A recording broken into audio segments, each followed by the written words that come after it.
Mhm. Exister, c'est quelque chose qui est, l'existence relève du quantifiable. Si je me trompe pas, en tout cas, c'est ce que je sais de la définition de Non. l'existence. C'est quelque chose qu'on peut quantifier, Exister veut quelque dire, chose qui est exister estimable. veut, exister veut dire avoir une réalité. Avoir une réalité. Mais c'est estimable, non? On peut l'estimer, n'est-ce pas? Peu importe, à partir du moment où on dit que c'est une réalité, c'est une réalité. Qu'on Dieu puisse tel que l'estimer ou pas, quand c'est réel, bah, c'est réel. quand c'est réel, c'est réel. La réponse que je peux donner là tout de suite concernant Dieu n'existe pas. Bon, ma réponse, elle peut vous paraître étrange, mais je suis sûr que beaucoup de religions vous l'ont donné. Mais c'est ça qu'on peut, c'est ça qu'on peut dire. En réalité, Dieu, dans la conception de la religion, c'est cet infini dont vous avez parlé tout de suite avec un des intervenants, en fait. Bon, c'est vrai que, bon, vous avez donné d'autres détails qui ne s'appliquent pas au Dieu des religions, ça c'est clair. Et c'est ça les religieux. Maintenant, Dès que quelqu'un donne une définition beaucoup plus cohérente de Dieu, la religion me dit, en fait, je me rappelle ce non, que ce tu viens n'est de pas. dire. Attends, si, Ok, ce que ok. tu viens de dire là, en fait. Oui. Mais c'est ça Mais qui est notre je Dieu. n'avais pas fini. Mais allez-y, d'accord. Ce que tu dis là, en fait, c'est ça qui est notre Dieu en réalité. C'est même lui-même, c'est même ça là même qui est notre Dieu en question. Ça n'a rien à voir avec ton Dieu. Ça n'a rien à voir. Ce que j'ai expliqué là, ça n'a rien. Ton Dieu à toi, il parle dans la Bible. L'infini ne parle pas. Ton Dieu à toi donne des ordres. L'infini ne donne aucun ordre. Ton Dieu à toi a des émotions, des sentiments. L'infini n'a pas d'émotions, n'a pas de sentiments. Ton Dieu à toi blâme les êtres humains, il se fâche, il fait des trucs. Ça n'existe pas. Donc, il ne faut pas confondre ça avec Non, l'infini. au fait, c'est juste un aspect de ce que vous avez Non, dit. c'est pas un aspect du tout.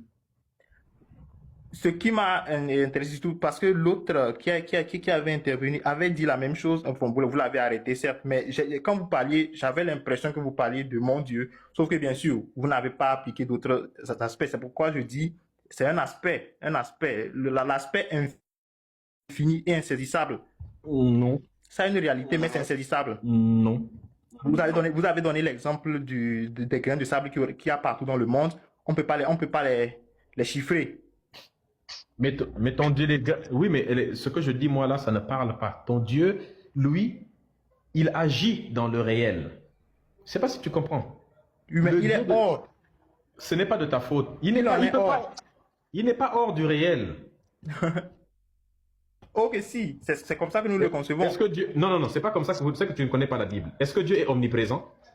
Oh là, on est déjà rentré au fond. Est-ce que Ok, Dieu est omniprésent? Oui, mais on va pas tourner autour du pot pour rien du tout. Est-ce que ok, Dieu est d'accord. omniprésent? Est-ce qu'il est omniprésent? Oui. Oui. Que signifie omniprésent?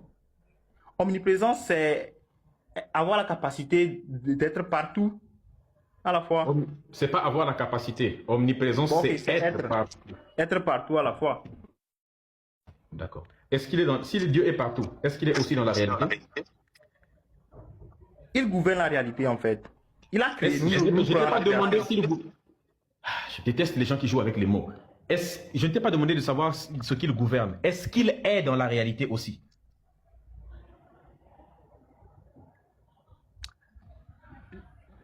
Pourquoi tu te comportes pas simplement de dire la vérité? Bon,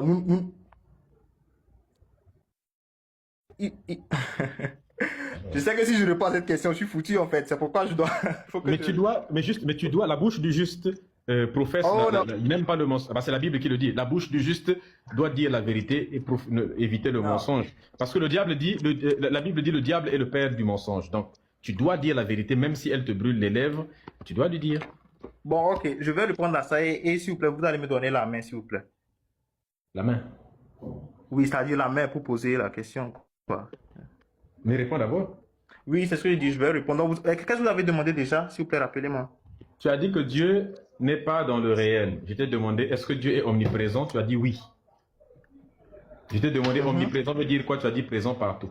Si Dieu est présent partout, ça veut dire qu'il est aussi présent dans le réel, vrai ou faux? Oui, il est aussi présent dans le réel, oui. Donc, quand tu as dit que Dieu est hors du réel, tu as menti. D'accord. Et le diable est le père Je me suis mal exprimé, mais bon. je l'accepte quand même, je l'accepte. Moi, ce que je voulais dire, c'est que quoi? Dieu, il est dans le réel, certes, mais il n'est pas que dans ce que nous pouvons estimer, dans ce que nous pouvons estimer le réel. apprécier du réel. Il est au-delà de ça, en fait. C'est faux. Bon, D'accord, il peut être au-delà de ce qu'il veut, mais à partir du moment où il est dans le réel, on doit pouvoir le représenter. Donc ça veut dire qu'il a une réalité. Être dans le réel, c'est avoir une réalité. Avoir une réalité.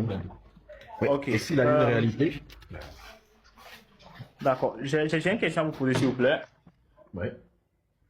Est-ce que la science est le seul moyen de connaître toutes les choses, tout ce qui existe? La science est-elle le seul moyen? C'est le meilleur moyen que nous ayons aujourd'hui. Oui, mais On ne donc, connaît pas aucun le autre seul. moyen qui soit meilleur que ce que lui. Mais ce n'est pas le seul moyen. Si tu connais un autre moyen qui est meilleur que la science, on t'écoute. Pour le moment, c'est le seul moyen qui est meilleur que tous les autres. Bon. Le cerveau humain a quand même, dans l'histoire, réfléchi aux choses. Pas seulement avant, mais même jusqu'à présent, certains concepts sont encore utilisés. J'ai En pas dehors compris de la ce que tu science. appelles par le cerveau humain. Oui, c'est-à-dire l'être humain. Bon, ok, d'accord. Le cerveau humain, c'est telle manière de... Je veux dire l'être humain.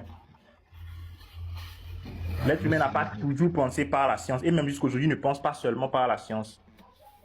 La science, c'est la meilleure chose. Pour donner le sens aux choses, l'être humain n'a pas, jusqu'aujourd'hui, n'est pas passé seulement par la science.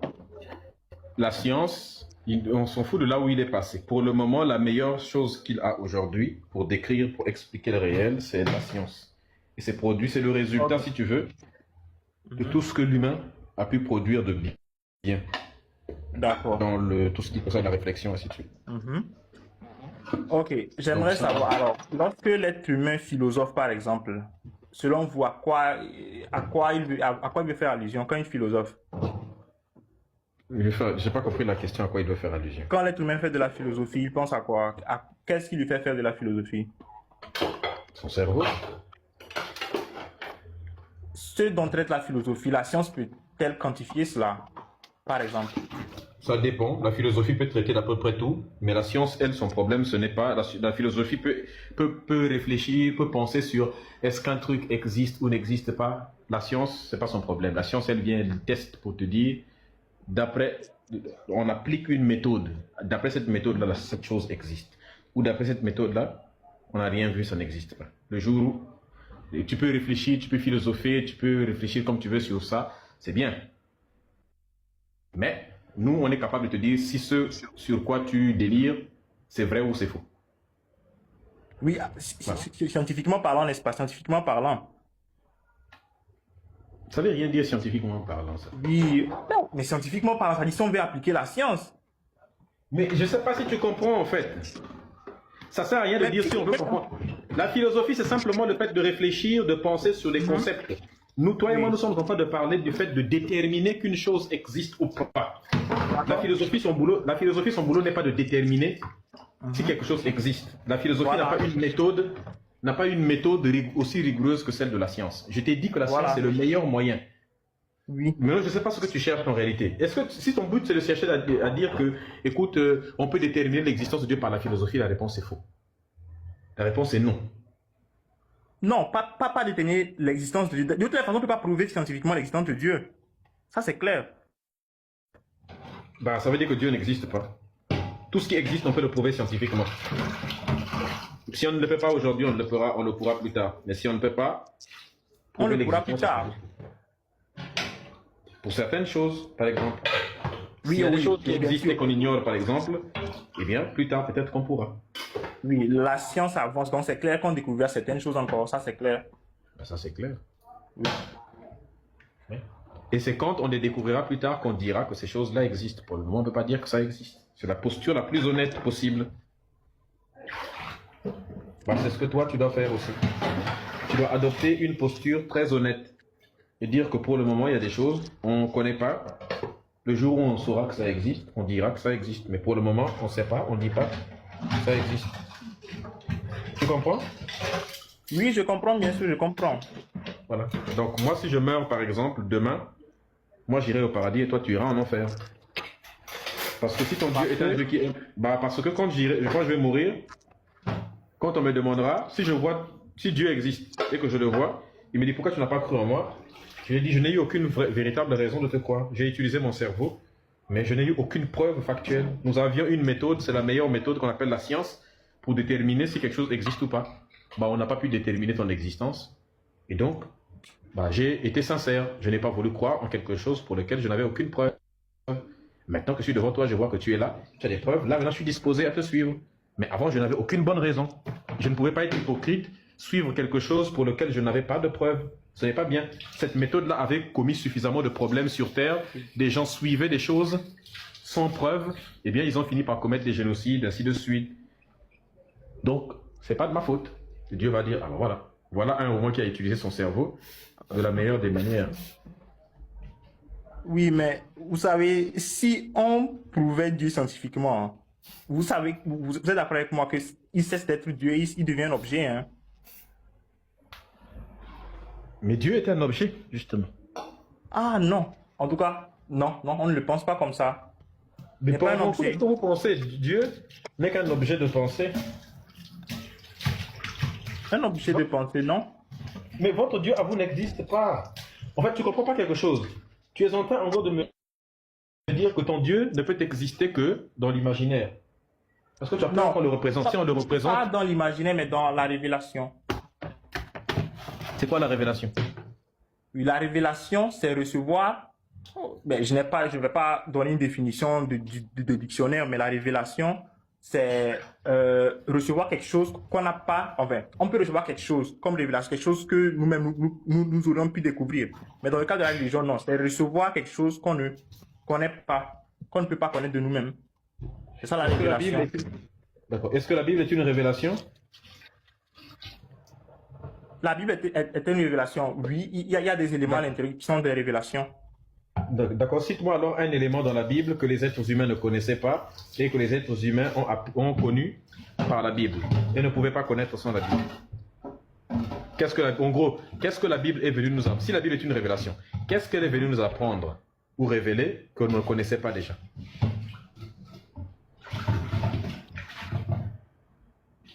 Bon, commençons par le commencement. Qu'il y a un être au-delà, en dehors du temps, qui a créé tout. On connaissait ça avant la Bible. Il y avait des religions déjà avant. Mais ils n'avaient pas la même conception du Dieu révélé.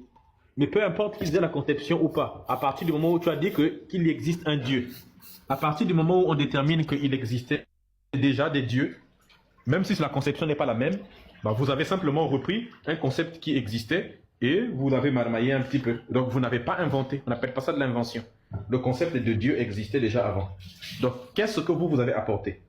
Oui, mais le concept de Dieu qui existait avant, c'est ce que je dis. Bon, je comprends ce que vous dites, mais il s'applique pas. Regarde, est-ce que les voitures existent? Évidemment. Si moi aussi je viens créer un truc qui roule avec 4 roues, avec un moteur, c'est juste que je lui donne un design différent, n'est-ce pas? Avec un moteur un peu plus performant. Est-ce que je peux dire que j'ai inventé la voiture? C'est moi qui ai inventé la voiture.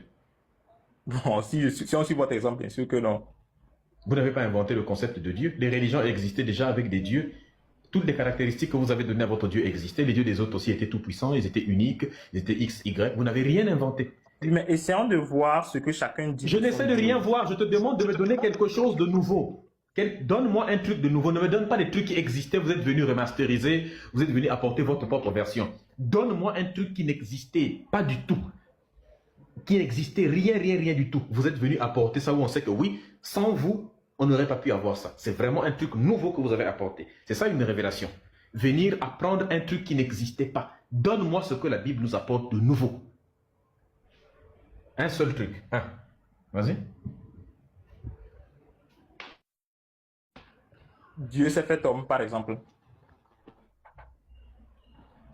Bah, Krishna, avant, c'est Dieu qui s'est fait homme. Osiris, c'est Dieu qui s'est fait homme. Horus, c'est Dieu qui s'est fait homme. Mitra, c'est Dieu qui s'est fait homme. Mitra est né le 25 décembre, il avait 12 apôtres. Il est mort, il est ressuscité le 3e jour. Il est parti au ciel. Osiris est mort, il est ressuscité le 3e jour. Il siège à la droite de son père qui s'appelle le grand Dieu Ra. Là où il juge les vivants. Et puis il est mort. Vous avez inventé quoi? Horus est né de la Vierge. Horus est né Bah, Horus est né de la Vierge Isis. Je sais pas, qu'est-ce que tu cherches quoi? Il y a Ce sont rien. des mythes fondateurs, ce sont des mythes fondateurs. Mais de la même manière, ta religion à toi, c'est le mythe fondateur des Juifs aussi. C'est juste qu'on a récupéré le mythe fondateur des Juifs, on est venu te l'imposer pendant la colonisation. Et tu penses Non. que ce n'est pas un mythe. Non. Si c'est des gens qui croyaient en Mitra qui t'avaient colonisé, tu serais sur ce live en train de nous dire que mais je ne sais pas à quel point Mitra c'est le vrai Dieu. C'est comme ça que vous êtes des religieux. Si c'était des gens qui croyaient en Dionysos, tu serais en train de nous dire mais vous ne connaissez pas Dionysos vraiment. Mais Dionysos c'est le Dieu. Vous aurez créé des religions pour prier Dionysos. Vous avez eu la chance qu'on ne vous a pas apporté, je ne sais pas moi, Bacchus. Bacchus c'est Dionysos. On ne vous a pas apporté Zeus. Vous seriez en train de nous dire mais Zeus c'est le vrai Dieu.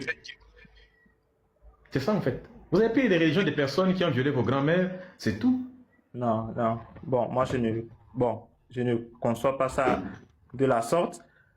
Quand je dis Dieu s'est fait homme, j'ai compris votre exemple. Sauf que là, bon, vous dites mythe fondateur, sauf que Dieu s'est fait, le Dieu qui s'est fait homme, dans le cadre du christianisme, c'est un Il y avait personnage, déjà, et ça va encore ouvrir un autre débat, je sais, dans d'autres c'est un religions, personnage historique.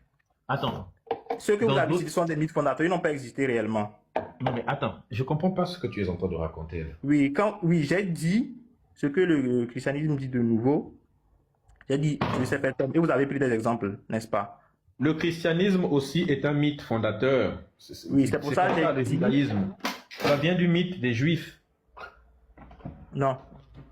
Ah, tu peux dire ça comme ça. Aucune religion, et je ne sais pas si tu comprends. En fait, moi, Personne n'accepte que sa religion, personne ne peut accepter que sa religion est un mythe fondateur. Tu ne peux pas dire oui, donc c'est pas la peine de nous dire non. Tu ne vas jamais accepter parce que si tu acceptes, ça veut dire que ton Dieu est un mythe. Pourquoi les trois religions? C'est vrai, moi, c'est le christianisme qui me concerne. Peut-être un peu, comment l'appelle-t-on, le judaïsme, parce que le christianisme découle de là. Mais pourquoi ce sont ces trois religions qu'on appelle seulement les religions révélées? Même tout le monde les appelle les religions révélées. Parce que l'islam a copié sur le christianisme a copié sur le judaïsme a copié sur le paganisme. C'est-à-dire a copié sur... Oui, mais le paganisme n'est pas révélé. Mais ça veut dire quoi? On ne les considère pas comme révélés. Pourquoi seulement les trois religions qu'on considère comme révélées? Parce que mais parce que ce sont ces religions qui ont écrit dans leurs livres qu'elles sont révélées parce qu'elles sont malhonnêtes. Les autres ont eu l'honnêteté de dire qu'ils n'étaient pas révélés. Mais vous avez eu la malhonnêteté de dire que vous avez révélé quoi que ce soit. Mais même quand on regarde aujourd'hui, l'intérieur... un non-croyant des religions révélées appelle ça religion révélée. La révélation, ce n'est pas un truc qui se décrète. Il faut nous démontrer... n'y croit pas. Cyril. Oui. Il ne s'agit pas de crier que c'est révélé, c'est révélé. Prouve-nous quelque chose qui est une révélation dans la Bible.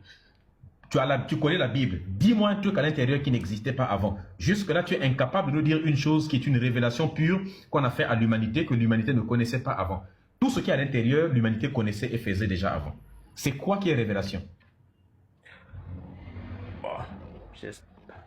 C'est le même exemple que moi j'allais.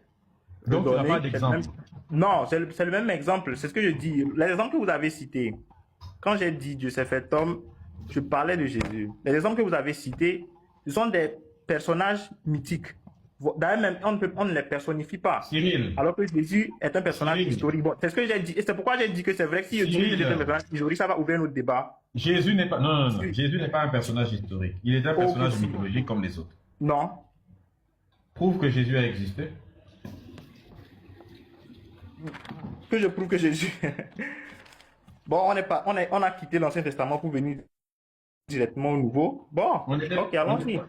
C'est pas une affaire d'Ancien Testament. On est dans l'existence de ton Dieu, dans la révélation, pardon. L'existence historique. Non, on est dans la révélation. Oui, la révélation, c'est ce qu'il y a de nouveau, n'est-ce pas? J'ai dit Dieu s'est fait homme. Et c'est quoi qui est nouveau? C'est que les exemples que vous avez cités ce sont des mythes reconnus. C'est reconnu comme des mythes. Alors qu'avec le christianisme, au moins avec le christianisme, on débat même sur la véracité. Mais on s'en fout qu'on débatte ou pas. Pour les autres, c'est clairement établi que c'est des mythes. Ici, c'est pas établi que c'est des mythes. On débat avec des chrétiens. Mais c'est vous qui refusez que c'est un mythe. Tu crois que c'est quelqu'un qui croit en Mitra et là, même des non-chrétiens croient. Ah. Même des non-chrétiens croient en Jésus historique. Que quelqu'un croit, écoute-moi, je ne sais pas si tu comprends ce qu'on fait. Non, pas croire, bon, je sais, le mot Cyril, croire. Oui. Qu'il y ait quelqu'un qui croit en quelque chose, ce n'est pas une preuve. Tu dis bien qui croient. Ça, c'est leur croyance. Bon, Pour qui le moment, accepte, personne n'est capable. qui accepte. Excusez-moi pour le mot croire. Qui Cyril, accepte. Cyril, qu'est-ce que Oui, tu n'as pas oui. compris que qu'est-ce que tu n'as pas compris que tu viens de te mettre toi-même en PLS? Est-ce que tu as compris la partie là au moins? Si tu n'es pas au courant, je peux te dire. Oui, allez-y, je vais voir. Tu as dit le Jésus comment? Historique? Le terme Jésus historique, Mhm, c'est un terme, il existe trois postures. mhm. Il y a le Jésus historique, le Jésus biblique et le mythe. Le Jésus historique, le Jésus biblique et le mythe. C'est ça? Oui. Ok. Mhm. Oui.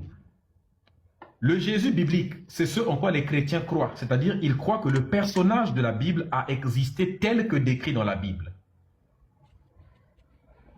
Jusque-là, c'est bon? Mhm. Oui, bien sûr. Le deuxième Jésus, ce que certains appellent le Jésus historique, c'est qu'ils considèrent que le personnage de la Bible là est un faux personnage, elle a été inventée de toutes pièces, simplement en s'inspirant d'un personnage qui a existé, mais qui n'a pas fait tout ce qui est dit dans la Bible, qui n'a pas été ce qui est dans la Bible, un simple prédicateur, c'est tout.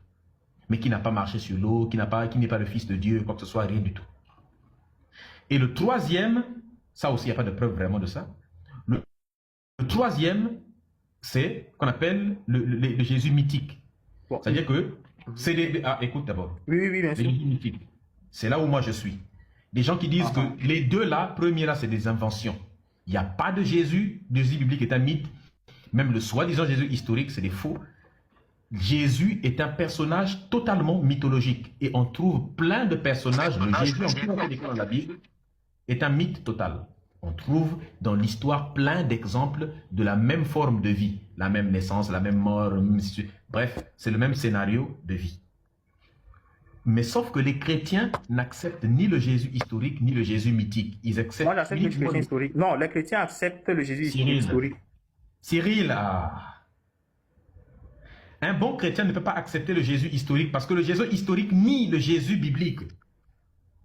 Si tu dis que le Jésus, si tu acceptes toi le Jésus historique, tu acceptes que il a vécu seulement un simple prédicateur, mais qui n'a pas fait ce qui est dit dans la Bible, qui ne s'est pas révélé fils de Dieu, qui n'est pas le fils de Dieu, il est simplement un juif qui est né, qui a vécu, qui a un rabbin qui est mort, donc un rabbin juif, qui n'a rien à voir avec, qui n'est pas un chrétien, un simple rabbin juif, tout comme il y a eu plein de rabbins juifs dans l'histoire. C'est ça que ça veut dire le Jésus historique. Il n'a pas marché sur l'eau, il n'a pas multiplié le pain, il n'est pas né d'une vierge, toute l'histoire serait fausse. Un chrétien qui accepte ça, c'est un chrétien qui tombe en PLS. Donc, à chaque fois que les chrétiens viennent me dire le Jésus historique, mais vous ne savez pas que même le soi-disant Jésus historique, c'est déjà mort pour vous.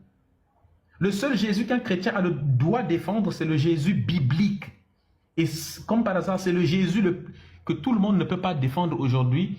Tout le monde est contre ça. Même certains chrétiens s'en éloignent. Oui, certains. Pas tous. Est-ce que toi, tu en fais partie? Bien sûr que non, je ne vais jamais le quitter. Donc, tu crois que Jésus a existé tel que décrit dans la Bible? Oui. D'accord, maintenant il faut me prouver que la crucifixion est vraie. Prouve-moi qu'il a marché sur l'eau. Prouve-moi qu'il a ressuscité des morts. Prouve-moi que lors de sa mort, beaucoup de personnes sont sorties des tombes et sont rentrées dans la ville et puis on les a vus. Prouve-moi qu'il a multiplié le pain et je ne sais pas, le poisson. Prouve que ces événements-là sont des événements vrais. Tu t'écoutes? Les sources les plus évidentes qu'on a, ce sont les évangiles. Maintenant, parlons des évangiles. Non, les évangiles ne sont évangile pas... est lié à la Bible. Évangile est lié à la Bible. Évangile, c'est lié à la Bible. Mais avant que ça ne devienne évangile, ça c'était déjà des manuscrits dès les premiers siècles. Les évangiles ne sont pas des sources évidentes, comme tu viens de dire. Les évangiles... appelons ça des biographies post-mortem. Non, ce ne sont pas des biographies. Ce sont ce qu'on appelle... À la base, c'est ça, parce que quand ils écrivaient cela, ils ne disaient pas que ça va devenir des évangiles. Eux, ils ont écrit juste. Parce que la Bible vient au 4e siècle. Oui, Cyril, la Bible vient en fin du 4e siècle. Cyril, ce sont des pseudépigraphes. C'est de quoi? J'ai pas entendu. Des pseudépigraphes. Pseudépigraphes. Au moins, c'est des textes qui ont été, autrement dit, des textes écrits par d'autres personnes en prétendant que c'est d'autres personnes qui les ont écrits. Jean Méduse. C'est un peu vrai, mais pas totalement. Parce que si on prend par exemple l'évangile de Jean, l'évangile de Jean, oui, ça c'est reconnu, mais bon, c'est vrai que tout le monde ne le sait pas, mais c'est l'école de Jean qui l'écrit, hein. C'est l'école de Jean. On appelle ça l'école joannique, c'est eux qui ont écrit l'évangile.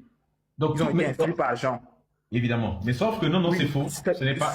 Même ça aussi, c'est faux. En réalité, Jean n'a jamais existé. Votre Jean là. Oh, Je t'explique. ben. Il n'existe aucun évangile. En fait, rien n'existait, en fait. Mais Personne quand on te dit n'existait. que la religion. Mais en fait, tu découvriras à tes dépens que la religion, c'est le plus gros scam de la planète. Oh non. C'est le plus gros mensonge fabriqué par l'être humain. Écoute-moi. Jean là, c'est un mythe. Il n'a jamais existé. Ok, Votre Jean. Matthieu aussi est un mythe. Cite-moi un seul texte original. Pierre est dans un le Nouveau mythe. Testament. Attends. Cite-moi un seul texte original dans le Nouveau C'est que Testament. tous sont des mythes. Mais Cyril, est-ce que tu sais qu'il n'existe aucun texte des évangiles qui soit original? Aucun. Est-ce que tu sais ça? Aucun manuscrit n'est original. Aucun. Est-ce que tu sais ça? Il y a plusieurs approches. Moi, je ne me souviens pas de cette approche. C'est pas une affaire d'approche. C'est soit c'est vrai, c'est soit c'est faux. Moi aussi, j'ai mes recherches. J'ai mes recherches. Maintenant, selon Et tes ce recherches que que moi tu as je faites, sais, là, moi j'ai mes recherches, et de ce que moi je sais, c'est que la plupart des évangiles ont été écrits au 1er siècle. Bien sûr, bien après Jésus. Ils n'ont pas Il écrit n'existe pendant qu'ils étaient avec lui. Oui, il mais bon. n'existe aucun évangile qui est authentique. Tous les évangiles ne sont que des copies. Est-ce que tu sais ça? Aucun texte des évangiles n'est un texte authentique. Tous les textes ne sont que des copies. Ils parlent tous de la même chose pourtant. Même les évangiles apocryphes. Bon, ça c'est un autre débat, mais ça parle de la même personne. Faut pas dire qu'ils Ils parlent de la même chose. personne. Les évangiles Ils parlent de la parlent même de la personne. On vient de parler des évangiles apocryphes. Ah. Les évangiles apocryphes ne disent pas la même chose que c'est des évangiles qui sont canoniques. Non, ok, non, là, non, je me suis mal exprimé. Je veux dire les évangiles reconnus. Ce qu'il y a dans la Bible, ce qu'on connaît Mais comme reconnus évangile. par rapport à Ils quoi? parlent de la même chose. Mais Cyril, Oui? et si dans les évangiles déclarés par l'Église catholique comme apocryphes, il y avait des vraies paroles de Jésus à l'intérieur que vous devriez suivre et que si vous ne suivez pas ça, vous irez en enfer? S'il y avait repris la question? Et si dans les évangiles que l'Église catholique a jugés apocryphes, n'est-ce pas? Et si à l'intérieur se trouvait la vraie parole de Jésus et que toi tu ne pratiques pas? Peut-être qu'il y a des vraies recommandations que Jésus a données à l'intérieur que vous devez suivre Non. mais que toi tu ne suis pas. Non. Comment tu sais ça? Non, mais les évangiles apocryphes, bon, même parmi les apocryphes, il y a différents types. Il y a certains qui sont gnostiques, d'autres qui sont folkloriques. Au tout premier siècle, le christianisme a suscité énormément de communautés dont certains ne suivaient pas l'enseignement apporté par les apôtres. En fait, ce qu'on suit dans le christianisme, ce n'est pas la Bible en tant que telle, parce que la Bible vient bien après le christianisme. La Bible, le christianisme, en fait. La Bible ne lance pas le christianisme. Le christianisme commençait bien avant. La Bible vient quand le christianisme a déjà 400 ans d'histoire. Donc, on ne peut pas se baser sur la Bible pour fonder le christianisme. Ce sont des conneries en fait. Ça, c'est les mythes qu'on nous raconte. Non. Le christianisme a commencé au 4e siècle, c'est ça, quand la Bible est apparue? Le christianisme commence avec le concile de Nicée, frère. En l'an 300 combien déjà? Ou bien 200 combien, je ne sais plus trop. Aïe. Tu vas nous faire perdre pour rien du tout. Maintenant, Non, mais il faut nous dire d'abord. On sait Ne trop prends pas de écarté. l'ère chrétienne. On Ne sait, prends on pas de sait l'ère trop- chrétienne. Attends d'abord. L'ère On chrétienne sait trop commence que- à peu près à l'an 0. On s'en fout. Non, non, c'est faux. Tu peux me citer l'exemple? L'ère chrétienne, c'est ça. L'an 0 n'existe pas, c'est l'an 1 déjà. Oui, c'est approximatif. C'est pour ça que j'ai dit c'est C'est pas approximatif. approximatif, ça n'existe pas. Bon. Bon, entre 0 et plus 1, c'est pas approximatif. Bon, il y a quoi comme christianisme à cette époque-là? Les martyrs, par exemple. Quel martyr? Les martyrs, Martyr même de les quoi? Romains. Les martyrs des Romains. Les Romains. Qui a été brûlé en l'an 1?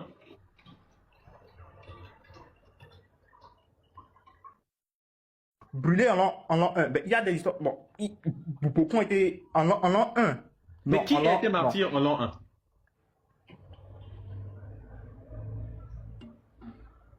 En l'an 1, non. Là, on peut dire que le christianisme n'a pas encore commencé. Là, ça commence avec la naissance de Jésus, à peu près aussi. Pourtant, Parce toi, que- tu nous as dit que le christianisme, c'est l'an 0, l'an 1. C'est pas... l'ère chrétienne, ça se situe pas avec Jésus. Sauf que si on tient compte de la vie de Jésus, c'est bien après, donc, la trentaine. Donc, on peut situer le christianisme qui commence, disons, vers la moitié du 1er siècle. Disons, après Jésus. Jésus est un mythe. Bon, supposons qu'il le soit, mais le christianisme commence quand même dans la deuxième moitié du 1er siècle. Bon, C'est-à-dire revenons après sur la lui. question de base, parce que tout ça là, tu sais pas ce que c'est. J'ai déjà fait des lives ici là pour expliquer l'origine du Oui, christianisme. oui, effectivement. Mais bon, ça, Donc je n'ai c'est pas de, pour ceux qui vont l'accepter. C'est pas tout le monde quand j'ai même. déjà fait des lives ici pour expliquer l'origine du christianisme pendant des heures, des heures. Je n'ai pas envie de Oui, oui, je recommencer. sais, je sais. Oui, oui. Et je ne voudrais pas que vous le fassiez aussi. Sinon ça va être trop long. Maintenant il faut me dire d'abord. Effectivement, trop long. Oui. Voilà. Maintenant il faut me dire d'abord. Jésus est né quand? Autour de l'an 0. Non, Bon, zéro n'existe pas. je n'ai pas de date exacte. Mais ce que je sais, c'est que lorsqu'on écrit, s'il vous plaît, vous pouvez me laisser terminer ceci, l'argumentation en question. Ce qu'on sait, si je prends la Bible par exemple, les évangiles, à l'époque, on ne raconte pas l'histoire de quelqu'un, on ne s'intéresse pas à la naissance des gens. Vous allez voir que les évangiles commencent à parler de la vie, surtout adulte de Jésus. Et lorsque l'enfant s'intéresse, on prend juste certaines bribes. Par exemple, l'évangile selon Luc va par exemple parler de l'annonciation jusqu'à la naissance de la petite enfance et puis, disons, l'adolescence, mais La naissance d'une manière de assez brève. Jésus, frère, D'une c'est manière ça. brève. D'une manière brève. D'une manière brève. Mais l'essentiel commence à la vie adulte. Et ils commencent même à écrire bien avant. Ils ont même commencé à écrire même après la mort, hein, la présupposée. Je vous l'accorde, présupposée. Tu ne prouves rien depuis là. Jésus, Oui, mais Jésus est né c'est pour quand? dire que moi, je n'ai pas de données exactes de la naissance du Christ. Même les Mais sauf que évangiles les données ne exactes donnent sont pas, données dans la Bible. eux-mêmes ne donnent pas un. Hein? Si, la Bible te donne des données.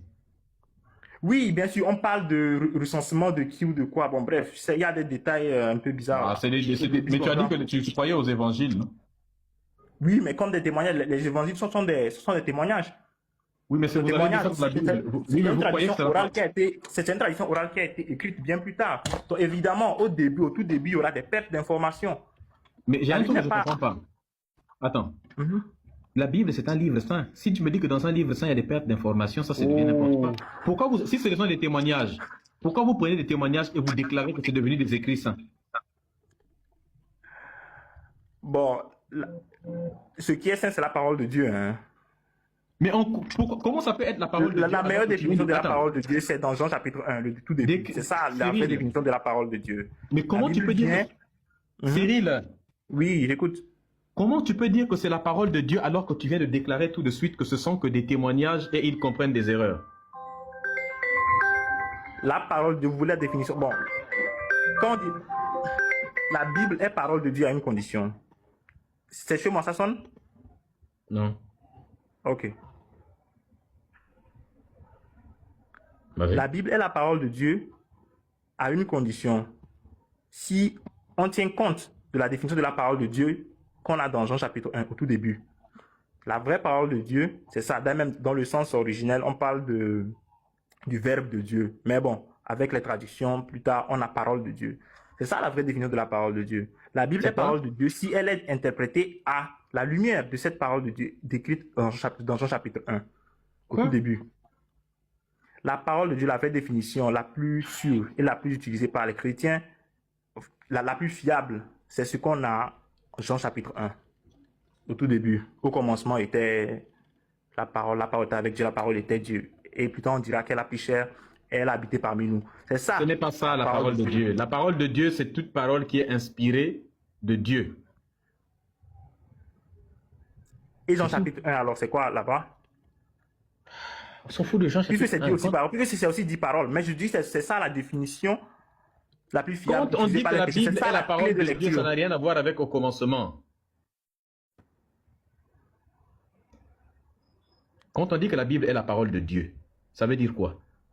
Quand on dit que la Bible est la parole de Dieu, c'est qu'elle peut être interprétée telle que la foi. Quand on dit que la Bible c'est la parole de Dieu, c'est qu'elle peut être interprétée. Quoi? Ça veut dire quoi ça, elle qui veut interpréter?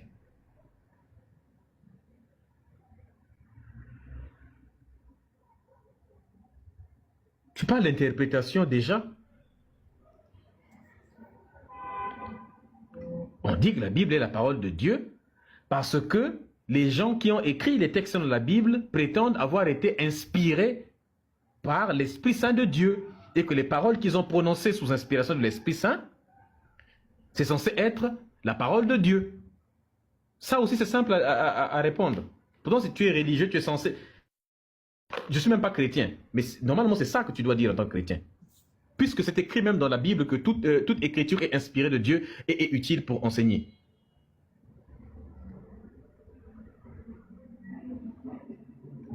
Musical porno.